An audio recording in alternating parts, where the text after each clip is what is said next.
There we go. So hopefully everyone can see my screen. Yep. So I'll go ahead and get started. So hi, everyone. Thank you for coming to this virtual info session this evening. I am Abby, a junior in Lebeau studying marketing, technology, innovation management, and management information systems. And I just recently got back from studying abroad.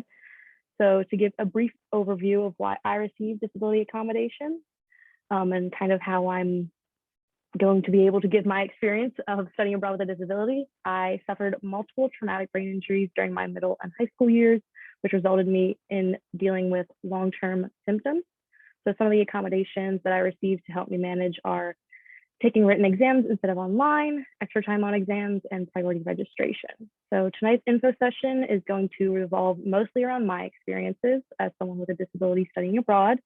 I'll try to give more general, as I know not everyone may have the same type of disability accommodations that I needed for my time at university, but hopefully my experience will allow you to kind of understand that your disability shouldn't hinder you from studying abroad or pursuing an opportunity abroad during your time at Drexel. So tonight we have some amazing people on the call to help answer any technical or specific questions regarding disability accommodations or study abroad in general. So if you guys would like to introduce yourselves really quick. Absolutely. I'm Lauren Steinberg, Associate Director from the Office of Education Abroad. Hi, everyone. My name is Nikki Ferentz, and I am one of the accommodation coordinators at the Office of Disability Resources. Perfect. Thank you so much, both of you, for joining. So let's go ahead and get started. So to give a little bit of an overview of what we're going to cover, I'm mostly going to talk about my experiences studying in England, Scotland, and Germany. And then Nikki's going to go ahead and give an overview of the Office of Disability Resources and how you can register through them and get support. And then we'll kind of finish with some of my tips and tricks and the Q&A. So moving on to my experience. First, I'd kind of like to start with how I approach studying abroad in general before diving into the specific programs that I've done. So in terms of planning, as a study abroad office advisors, start as early as possible. For me, I attended the Study Abroad 101 session my freshman year because I was very eager to make sure that I fit into a program that would kind of fit into my plan of study overall. Later in my research of universities and programs, I reached out to the specific disability offices at the universities abroad that I was interested in, kind of explaining my situation of being an anticipated exchange student and providing a copy of my accommodation verification letter to see what kind of accommodations their university would provide for me. From there, I was able to gauge which universities seemed more supportive and narrow down my choices. It's not to say that they wouldn't have offered or they wouldn't have been met at other universities, but having a strong support system like the one that I had at Drexel mattered a lot to me to make sure that I had a good experience abroad. Also, I kept in contact with my study abroad advisor quite often whenever like changes were made to plans or if I had questions about different programs. The study abroad office has a great team of advisors that can point you in the direction if you're still not sure which program is for you. So then after my acceptance, my first action immediately was to make sure that I took all the right steps with getting registered at the Abroad University's Disability Office and to confirm that all of my accommodations that they had previously stated that they would meet, they were still going to meet. In one case, myself sending the ABL worked fine for the university. In another case, I had to have a Drexel Study Abroad advisor send it for me. So just be aware and communicative depending on your program. And above all, just keep organized. My motto was always that you can be in control of what you can, but you can't always be in control of what you aren't, because in this situation, studying abroad can be very challenging, whether it's studying abroad with a disability or not. You kind of just have to roll with the punches. And as I put in a little note, COVID-19 has affected many accommodations that I normally rely on, kind of with taking online exams in person. That wasn't really an option, but you kind of just have to roll with the punches and deal with things. As we know with COVID-19, things change. And then moving on to programs that I've been able to take advantage of while at Drexel. So my freshman year, my first study abroad program that I did was an intensive course abroad in England. We went to London over spring break and did a global sustainability leadership conference. So in terms of the best program that I would recommend to anyone with a disability, if you're kind of hesitant, I think an ICA is the best way to go because you'll be with Drexel staff and you'll have Drexel support when you're back on campus. Most of your class time is spent at Drexel. So a lot of your accommodations will be met, and it's really just if you have any physical disabilities, or even I had some disabilities that were met abroad. Those are things that you just need to keep in mind. Whereas this past fall term, I did an exchange program in Scotland and then went straight to Germany to complete an exchange program there. From each of these specific experiences, though, I have different ways of dealing with my disability. So in terms of people who are more hesitant to study abroad, I would definitely point you toward an intensive course abroad. But in terms of if you want a more immersive experience, I think that studying abroad on an exchange program is very, very worth it. So meanwhile, the other two exchange programs, they were not only different from Drexel support, but they were also very different from each other. So Edinburgh Napier University's office was extremely helpful and supportive, and even my professors were extremely understanding. I think that reflects greatly on the UK step towards inclusion, as they seem to be on the same page as the US. However, as someone who relies on a heavily balanced schedule, Napier is not great in terms of being able to schedule out your classes and your times. It's essentially out of your control, and you need to be prepared to have many backups. But lastly, my time in Germany was also very different between Drexel and Scotland, because I had to be my own advocate. Whereas with Drexel and Napier, I felt I had the support of the disability offices. A lot of the support in Germany had to be my own because they didn't have the same structure in terms of an office there. Also, the scheduling is very relaxed as well, but you do have control over what times your classes are scheduled. So in terms of me being able to balance my accommodation of priority registration that I had at Drexel, I didn't get that at either place, and I didn't have as much flexibility in terms of when I had classes and being able to balance that for my head. So then moving on to the pros and cons, kind of diving deeper into each of the exchange experiences. My best pro from my exchange experience is that these exchange programs allowed me to integrate myself into the universities. I really wanted an immersive experience, and they both provided that for me. And next, the professors were extremely understanding of me, both as an exchange student, but also as a student with a disability. And then lastly, the best pro is the communication among the disability offices and academic advisors.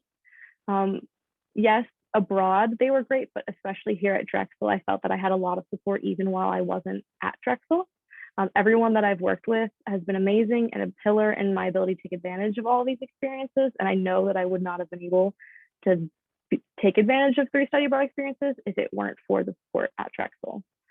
However, I will not lie and say that studying abroad with a disability has been all sunshine and rainbows. It takes a lot of planning and understanding yourself and what you can and cannot go without. For example, my accommodations were mostly met, but I had to accept that I was willing to work a little bit harder if necessary. For some, that may not be the case, but there may be a program better suited for your accommodations that you need. For myself, I really liked the programs and was willing to deal with some of the accommodations not being met. The scheduling, however, is something I now realize that I heavily rely on at Drexel. It was one of those things that you don't know what you have until it's gone. For my brain to work well, I need a balanced schedule, and priority registration at Drexel allows that. So not receiving the ability to make my own balanced schedule was certainly a hurdle that I had to deal with abroad. But lastly, one of my exams in Germany got completely messed up, and I wasn't given my extra time, as my accommodation stated. It's something that happened recently, so I'm still working with the university and trying to figure out how to get through it. But again, it comes down to needing to be your own advocate. I immediately reached out to my advisor, made sure that he was aware abroad that this had happened, because I had gotten extra time on other exams, but this one specifically I didn't. So it really depends. It's situational. You got to roll with the punches, and it's something that I'm still dealing with while I'm here. And now I'll hand it over to Nikki to kind of give an overview of the support that the Drexel Office of Disability Resources provides. Thank you, Abby. Thanks for having me. And this has been really great information. Thank you for sharing your experience. All right, next slide, please. So I want to give an overview of our office, just in terms of course, our office won't be exactly the same as other disability resources offices, even within the country, let alone in other countries. As Abby has mentioned, they can vary, but generally, I think the process will be similar. So it's good to give an overview And especially if students are interested in working with our office at Drexel, this will be a great overview for you. So I think one of the main things to highlight here in terms of disability classifications is that generally there's still a misunderstanding that invisible disabilities, especially mental health conditions, are supported and can be accommodated through disability resource offices. So things like mental health conditions, ADD, autism, things that are typically considered invisible disabilities. Students can receive accommodations for those things. And I definitely have had a lot of students who have shared that they didn't know that accommodations were available and that they thought more so that accommodations were just available for people with visible physical disabilities. So I just wanted to highlight that and highlight some of these disability classifications that we support. Next slide, please. So our registration process, which will be very similar to other registration processes, and Abby can certainly comment on that as well. But in terms of seeking accommodations through our office, it's a 3-part process. So the first step is to complete a very short application to request specific accommodations through our office. The second piece is to submit supporting medical documentation. So what we're looking for here is an overview and big picture of what the diagnosis or condition is that the student is seeking support around. So we're looking for the diagnosis and also the symptoms or impacts specifically on the academic setting. And we're really looking for that information so that we can get an understanding of what accommodations might be the most helpful for the student.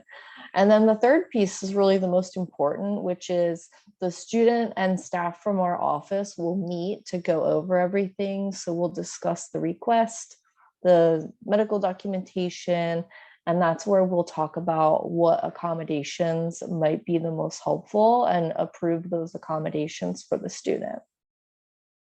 One thing to note, and I think I do note that on this slide in terms of the documentation guidelines. For our offices specifically, we do work a lot with international students. And so we do have documentation requirements that the documentation be translated into English.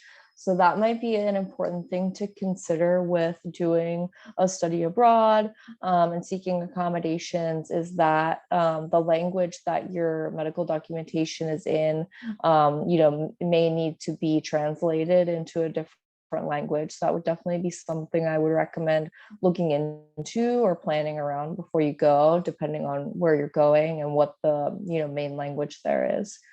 But in terms of other documentation guidelines, we're looking for documentation that's certified by a professional within that field. So a lot of times for mental health conditions, we'll receive documentation from a therapist or a psychiatrist, or for chronic health conditions, it will be from like a medical doctor or specialist for that specific condition.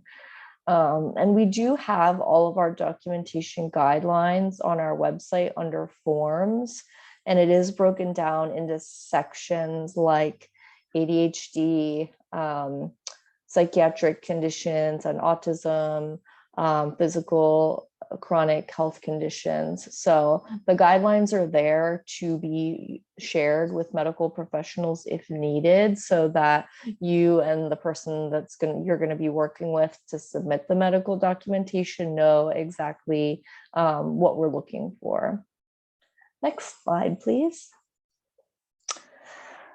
So the approval process, like Abby mentioned, so once we do the whole process where the student registers, we meet with them, we approve the accommodations, we send out accommodation letters, the AVL, to the professors that the student requests us to send it to.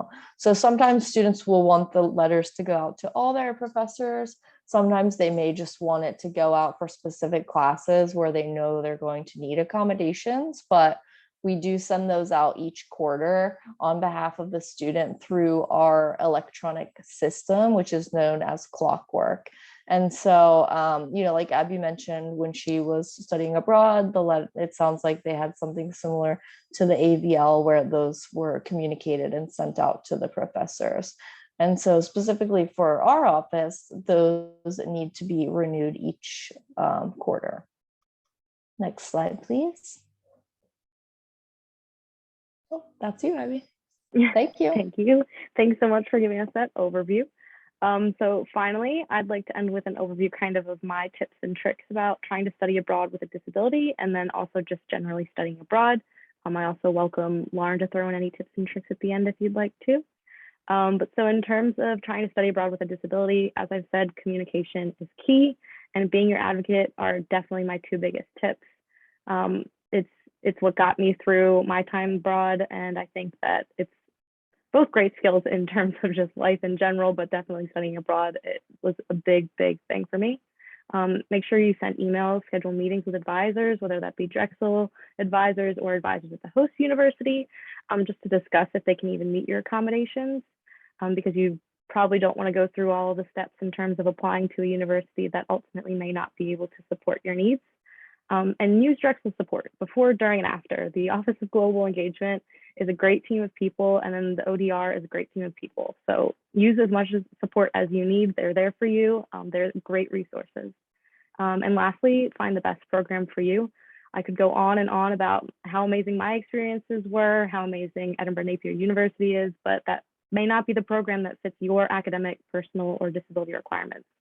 So just moving on from that into general study abroad tips, just start planning early and explore plenty of programs. Do your research, ask questions, and think about what you want to get out of your time abroad. It's going to be different for everyone. So my favorite tip is to be flexible to a point. So as my advisors know, I plan and plan and plan, but at some point along this process, I learned that I can't control everything, and it really helps to be flexible. So lastly, just enjoy it, every part of it. The excitement of exploring different programs, of applying and hopefully getting accepted, and most certainly your time abroad. Just enjoy every second of it, because it was most certainly one of my favorite experiences at Drexel.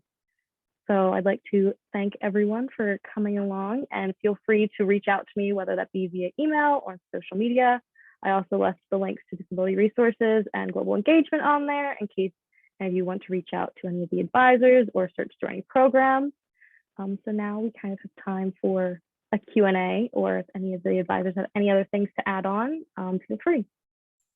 Yeah, I think Abby, great job. And I think you covered so much, a lot of really what I'm going to say here. I just wanted to add to what you were saying of, not all universities are created equal. Not all universities offer the same thing. I think we have a really high level of support here at Drexel, and I'm sure that when you were abroad that you kind of saw what's different about what the abroad institutions offer versus kind of what we offer at an American institution. And so not everyone has the same level of disability support. And so it's really important that when you're selecting a program, you select a program that has what you need. And if ultimately, your dream location doesn't have what you need, it's not going to be such a dreamy place to go. So it's really best, like Abby said, to be flexible. We are back to sending students abroad. I mean, we paused there for about a year. We're back to sending students abroad. Almost all of our programs are open. We have a pretty high acceptance rate. Typically, if you meet the GPA requirement, there's a study abroad program for you. So I would just follow Abby's tips of start early, be open-minded, come to our Study Abroad 101 presentation. That's kind of our introductory into how study abroad works. We offer it twice a week, both Zoom and in person, whatever's more accessible to you. And really, it's just a matter of meeting with the right people, doing the right research, and figuring out what works best for you. Awesome. Thank Abby, you so much. Is there anything that you wish you knew before you went abroad? Honestly, as you know, I'm a big planner, so I feel like I kind of plan for every situation, but I think navigating the COVID world abroad was certainly a learning curve. Mm-hmm. But I think the ability to be flexible is what I should have told myself before I went abroad, because I had to learn that while I was abroad. And I think in Um, some ways COVID sort of forced it, right? Yeah, Like yeah, it just, yeah, exactly. you're Exactly. gonna have So to it's go like to I the had to be program. flexible. Yeah, I had to be flexible Yeah, for a pandemic, and then I also had to be flexible in terms of studying as well. So yeah, I think in terms of what I wish I could have told myself beforehand was, hey, maybe study abroad earlier so you can fit 4 programs in. But you tried, you wanted to. yeah, COVID had different answers, but yeah, Abby would have studied abroad like 6 times if yeah. the So, calendar had worked out that way with COVID. so the moral of the story is if you plan early enough, you can do it as many times as you want. So you It's can make true. it happen. We don't Yeah. have any limit in our office of how many times you can go abroad. It's really as many times as you can academically and financially make it work. Yeah. So it's a great opportunity, and I'm glad that I was able to fit 3 in. Would have loved 4, but I'm happy that I fit 3 in. Awesome. So I'll go ahead and end the recording unless there's anything else to add.